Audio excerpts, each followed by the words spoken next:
Too often in Australia we hear tragic stories of another young life cut short in a car accident, and yet any attempts to dramatically reduce the death toll are not working.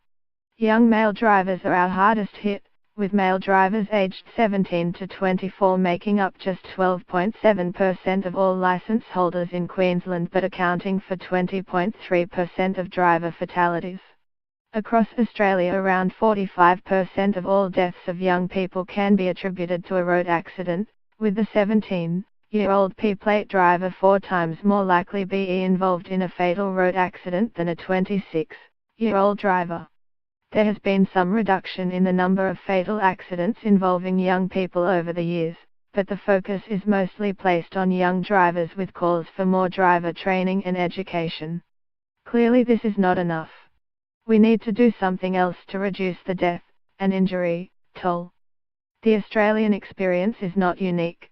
This global reality has prompted me to look at young driver road safety in a different way. Rather than attempting to fix only the drivers, we need to know more about their behaviours and their environment before we can intervene effectively. Recent research shows young drivers are placing themselves at greater risk of harm by. We often forget that young drivers are also mostly teenagers, and that being a teen can be tricky. Sensation seeking and impulsivity are normal parts of figuring out who we are. We know teens are likely to struggle with depression and anxiety, so it makes sense these emotions will influence how they drive. We have also learnt that young drivers are influenced by the behaviours and attitudes of others, including parents, peers, and police.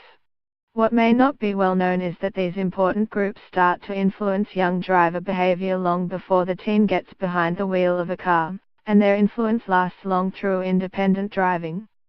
So we have this essential foreground information, what we can easily see, about behaviour, environment and the young driver. But what about the background information, what we may not even suspect is there? Let's think big. Let's improve young driver road safety by targeting the Young Driver Road Safety System. A young driver's approach to road safety is a result of a dynamic and interactive system which emerges from actions and interactions between social, organizational and technical factors. It is not simply a product of the driver and their immediate environment. First, we need to know a little about this system. Who is in it? What role do they play? When we know this, we can figure out where and how the system itself is not working, with young drivers, and their family, their friends, and the wider community, paying the price for system failures. We can understand the system across 6 levels of influence, from 1 at the top down to 6.